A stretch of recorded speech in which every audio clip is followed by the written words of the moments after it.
Assalamu alaikum. Welcome to Like Kid College. I am your chemistry teacher and today we will start class 9 chemistry unit number 5 physical states of matter.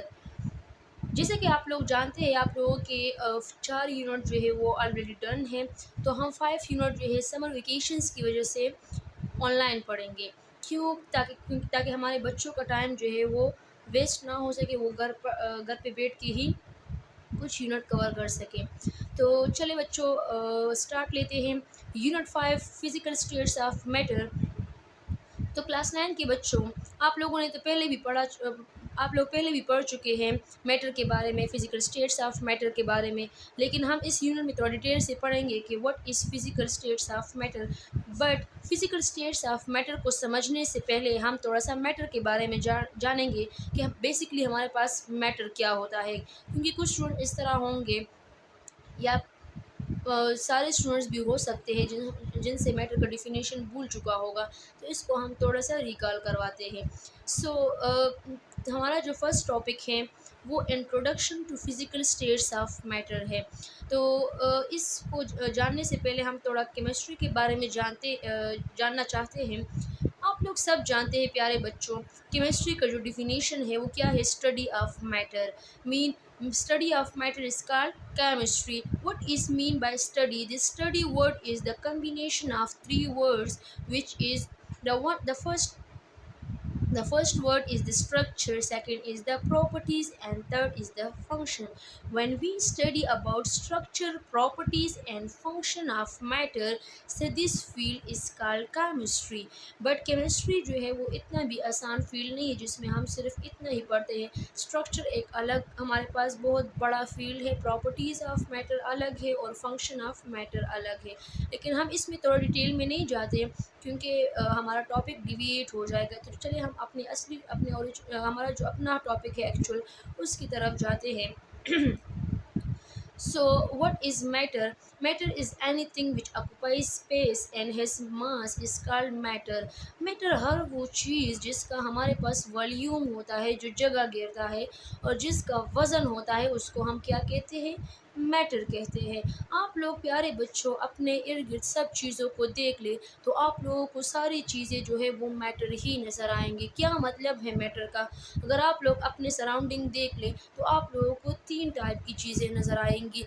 या तो आप लोगों को hard चीज़ें नज़र आएंगी, या आप लोगों को पानी की तरह जिसमें फ़्लो होता है लिक्विड टाइप चीज़ें नज़र आएंगी, या फिर आप लोगों को गैस की तरह चीज़ें नज़र आएंगी।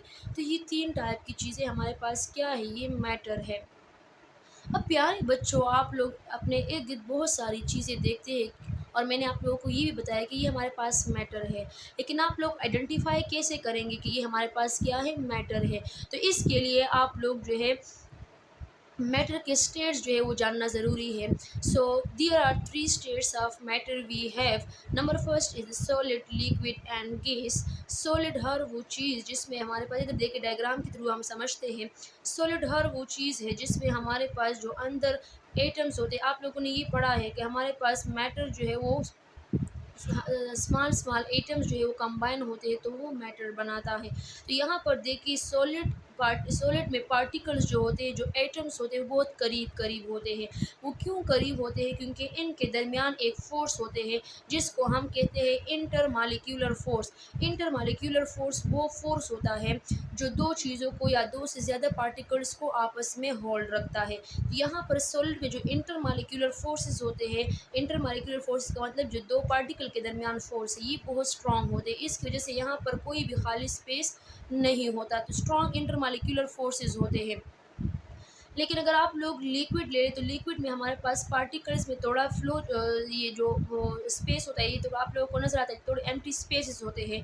तो मतलब ये है कि इसमें इंटरमालिक्यूलर फोर्सेस है लेकिन थोड़ी वीक होते हैं। तो अब यहाँ पर देखिए, जब इनमें हमारे पास इंटरमालिक्यूलर फोर्सेस कम है तो क्या ये हमारे पास इनके मोशन को इफ़ेक्ट कर सकता है? यहाँ पर क्वेश्चन माइंड में आता है कि क्या ये इनके जो मोशन है उनको इफ़ेक्ट कर सकता है? अगर इंटरमालिक्यूलर फोर्सेस हमारे पास डिफरेंट है तो क्या इनकी जो मोशन है सॉलिड लिक्विड गैस की, ये भी डिफरेंट है?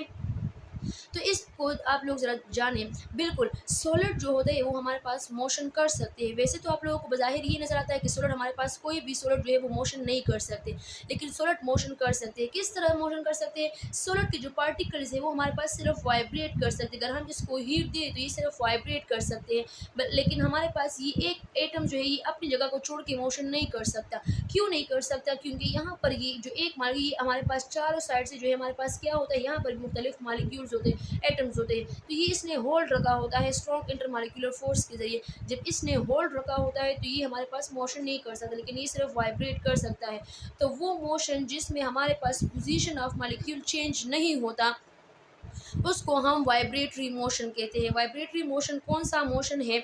वो मोशन जिसमें हमारे पास मॉलिक्यूल्स की पोजीशन चेंज नहीं होता, इसको हम वाइब्रेटरी मोशन कहते हैं। तो यहाँ पर आप लोग ज़रा देखें, ये क्यों होता है? क्योंकि हमारे पास एटम जो है वो बाउंड होते हैं टाइटली, तो हमारे पास कोई भी एम्प्टी स्पेस नहीं होता, तो इसलिए हमारे पास सिर्फ वाइब्रेट कर सकते हैं। लेकिन इसके मुकाबले हमारे पास जो लिक्विड होता है वो हमारे पास कैन फ्लो हमारे पास वो मोशन होता है जिसमें हमारे पास मॉलिक्यूल जो है वो एक जगह से दूसरी जगह जा सकते हैं। क्या मतलब है? लिक्विड की मॉलिक्यूल फ्लो क्यों कर सकते हैं? वो हमारे पास फ्लो इसलिए कर सकते हैं क्योंकि वहाँ की मॉलिक्यूल थोड़े फ्री होते हैं। तो अगर हम आप लोग पानी को फर्श पर फेंक दें तो वो हमारे पास पानी जो है वो एक जगह पे नहीं रुकते, बल्कि वो इस तरह चले जाते हैं मुख्तलिफ डायरेक्शन में, क्योंकि यहाँ पर हमारे पास ये जो मॉलिक्यूल है ये हमारे पास चारों साइड से हमारे पास थोड़े से फ्री होते हैं। लेकिन इतना भी फ्री नहीं होता कि हमारे पास ये जो है ये मॉलिक्यूल एक पानी का एक ड्रॉप जो है वो इधर जाए और दूसरा ड्रॉप इधर जाए, तीसरा, बल्कि नहीं, साथ में सारे जाते हैं लेकिन फ्लो कर सकते हैं। क्यों? क्योंकि यहाँ पर हमारे पास एम्प्टी स्पेसेस थोड़े से ज़्यादा है सॉलिड से। लेकिन गैस में अगर आप लोग देखें तो इसमें हमारे पास high number of empty spaces है, और जब हमारे पास हाई नंबर आते हैं ये हमारे पास फ्रीली मूव कर सकते हैं।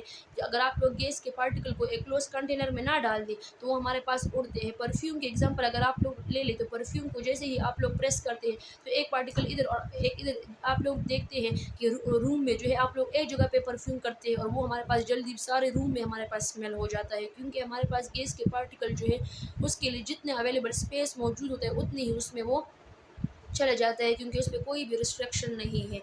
तो यहाँ पर जो है ये हमारे पास सॉलिड लिक्विड गैस था।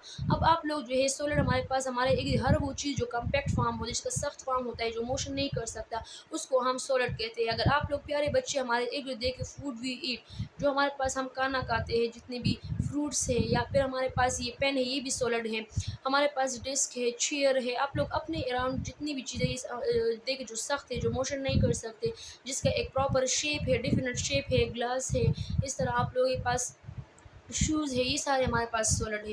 लिक्विड हमारे पास हर वो चीज़ जिसमें फ़्लो की प्रॉपर्टी है उसको लिक्विड कहते हैं, जैसे वाटर है, मिल्क है, ऑयल है, जूस है, एक्सेट्रा। और गैस जो हमारे पास एयर फॉर्म होता है, जैसे कार्बन डाइऑक्साइड गैस है, सिलेंडर में जो गैस हम डालते हैं वो डोमेस्टिक गैस जिसको कहा जाता है, या मीथेन गैस जिसको कहा जाता है, वो हमारे पास एयर है। तो प्यारे बच्चे यहाँ पर हमारा फर्स्ट लेक्चर जो है वो वाइंड अप होता है। लेकिन मैं आप लोगों को इस लेक्चर से पहले दूसरा लेक्चर स्टार्ट करने से पहले आप लोग को एक होमवर्क देती हूँ कि सब बच्चे जो है वो सॉलिड लिक्विड गैस के 10-10 एग्जांपल डेली अपने सराउंडिंग देख ले और इसके 10-10 एग्जांपल अपने पास नोट कर ले। तो यहाँ पर हमारा